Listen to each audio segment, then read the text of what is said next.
Shamarree Oromoo torban muraasa dura viidiyoo irratti afaan ishee carqiin cuqqaalamtee miila fi harkallee hidhamtee dararaa yeroo irratti raawwatamu viidiyoon mul'ataa kan turte shamarree Na'iimaa Jamaal gadhiifamuun ishee dhaga'ameeti jiran bal'inaan isiniin geenyam. Odoo dabalataatiin luba Balaay Mokonnin adabbiin hidhaa waggaa 5 fi birrii 10,000 itti murtaa'eeti jira. Luba Balaay hidhaa waggaa 5 manni murtii itti murteesse mormuun ol iyyatuuf akka taa'u BBC'n odeeffateeti jira. Kanumaan wal qabatee abukaattoon isaanii akka jedhanitti yakki inni ittiin himatame waggaa 15 ol hiisisuu danda'a. Garuu sababa inni dhukkubsatuuf manni murtii haala kanaan gadi buuseefii jira jedhee bal'ina isaa akka itti aanutti isiniif dhiyeessina. Odoo keenya dabalataan bulchiinsa Soomaaliyaa kan taate Puntland keessatti lammiileen Itoophiyaa guyyoota muraasa as balaa cimaaf saaxilamuutu dhagahamaa jira. Reebichaa fi dararaa akkasumallee hidhaan humnaan gara Itoophiyaa akka deebi'an godhamaa akka jiranis dhagahamaa jiran bal'inaan kan isiniin geenyu taha. Odoo keenya xumuraatiin namichi Iswiidinitti quraana rabbii gubuun beekame maqaan isaa Salwaan Moomikaa namni jedhamu ganna 38 kan ta'e guyyaa kaleessaa rasaasaan ajjeefamuun dhagahameeti jira. Akkam jirtu daawwattootaaf kabajamtoota Oxygen Media kunneen hangafoota oduutiin bal'ina oduu kana akka itti aanutti isiniif qindeessineeti jirra. Guyyaa guyyaan oduuf odeessaalee keenya argatuuf fuula YouTube Oxygen Media haaraa kan taatan subscribe godhuun miseensa maatii keenya ta'uun dagatinaa.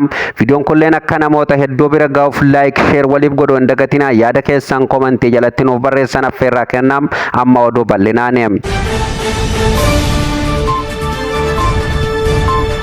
Odoo keenya jalqabaattiin shamarree Na'iimaa Jamaal jedhamtuun biyya Liibiyaa keessatti hattoota fi shiftootaan qabamtee dararamaa kan turte harkaa fi miila akkasumallee afaan ishee carqiin cuqqaalaniin viidiyoo maatii isheetti erganii doorsisaa kan turan hiikamuu ishee BBC'tti himteeti jirti. Akkaataan isiin itti hiikamteen birrii hattoonni gaafatan birrii Itoophiyaa 700 fi 50 kaffaluun kan gadhiifamte yoo taatu akkasumallee gama doolaaraatti yoo jijjiiramu doolaara 6,000 ta'uu ibsiteeti jirti. Kanumaan wal qabatee ijoolleen Oromoo biyya san keessatti dararamaa jiran irra caalan isaanii warri reeffi mana san keessaa bahu jetteeti jirti. Kan ijji baduu fi akkasumallee fayyaa isaanii guutumatti lubbuu isaanii dhabanii kan reeffachi keessaa guuramuun haga hin qabu. Ani carra qabeettii namaati kan mana hidhaa san keessaa gargaarsa maatii kiyyaatii fi gargaarsa Oromoon hundumtuu naa gooteen haalli irratti raawwatamelleen haala cimaa waan ta'eef viidiyoon kiyya sooshaal miidiyaa irratti qoodame namoota hedduu bira gahem. Oromoon kiyya na gargaareen birrii 300 na gargaaruun kan maatii kiyyatu naa kafale jechuun Na'iimaan BBC'tti himteeti jirti. Baga nagaan baate jechuun barbaanna. Odoo keenya dabalataan lammiileen Itoophiyaa biyya Soomaaliyaa keessa jiraatan rakkoo fi dararaa akkasumallee reebichi qaama mootummaatiin akka irra gahaa jiru himataati jiru. Kanumaan wal qabatee poolisiin Puntland ajjeechaa lammiilee Itoophiyaa haaleeti jira. Taateen xiqqoon mudachuun mala jechuun mirkaneesseeti jira. Kanumaan wal qabatee poolisiin bulchiinsa Puntland naannichatti lammiileen Itoophiyaa ajjeefamaniiru jechuun gabaasaaleen bahaa jiran soba jechuun haaleeti jira. Haa ta'u malee taateen xiqqaan namoonni godaantota irratti dhagaa darbatan akka mudatee jirus himeeti jira. Namoonni gocha kana raawwatan to'annoo seeraa jala akka oolanis ibseeti jira. Lammiilee Itoophiyaa hidhattoota ISIS waliin qaban acheessatti waan argamaniif isaan sababa saniin kan godaantonni dhagaa irratti darbataa tahan ta'uun poolisiin kun ibseeti jira. Kanumaan wal qabatee lammiileen Itoophiyaa kumaatamaan mana hidhatti akka guuramaa jiranis jiraattonni ni dubbatu. Akkasumallee qaamni mootummaa rakkoo fi dararaa cimaa jiraattota kanarraan akka gahaa jirus ibsamaati jira. Godaantonni Itoophiyaa biyya Soomaaliyaa keessaa humnaan qabamanii akka gara Itoophiyaa deebi'aa jiranis ibsamaati jira. Odoo keenya dabalataan luba Balaay Mokonnin irratti manni murtii hidhaa waggaa 5 fi birrii 10,000 irratti murteessuu beeksiseeti jira. Kanumaan wal qabatee lubni kun hidhaa kana mormuun ol iyyannoof akka deemus BBC'tti himeeti jiran. Kanumaan wal qabatee luba Balaay Mokonnin birrii miliyoona 6 seeraan ala baankii keessaa isaa baasuuf deemuu kan harkatti qabame dhibba malaammaltummaatiin kan himatame viidiyoo darbe irratti isiniif gabaasuun keenya ni yaadatama.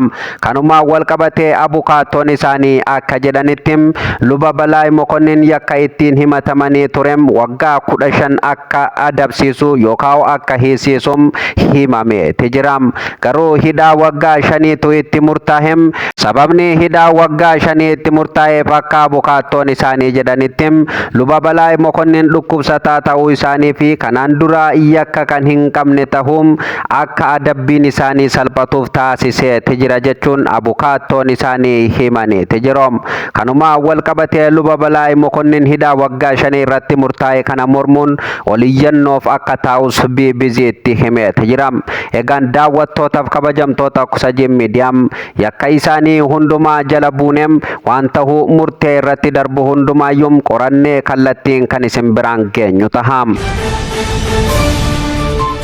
Odoo keenya xumuraatiin Sweden keessatti namichi quraana Rabbii gubee rasaasaan dhawamee ajjeefamuun dhagahame tijiram namichi kun erga quraana Rabbii gubee booda Sweden keessatti mormii fi dheekkamsuun uummata gidduutti akka uumamte ni beekamaam miidiyaaleen biyyattii akka gabaasetti namni kun rasaasaan rukutamee du'eera jedhe tijiram kanuma wal qabatee bara 2023 namni kun quraana Rabbii masgiida fuulduratti gubuun isaanii yaadatamam fuuldura masgiidatti eega quraana gubeem biyya Sweden keessatti mormiin cimaan uummatarraa dhooheeti turem kanuma wal qabatee poolisiin magaalattii rasaasan ajjeefamuu Salwaan Moomikaa hordofee namoonni 5 to'annaa seeraa jala akka oolanis dubbata tijirom namni quraana gubee fi akkasumallee rasaasan ajjeefameem Salwaan Moomikaa mormii farra islaamummaa otoo adda hin kutin gaggeessurratti duraanis quraana kabajaa dhoorge jedhani tijirom namni quraana Rabbii gubeem seera mootummaa akkasumallee seera namaa jalaa yoo bahellem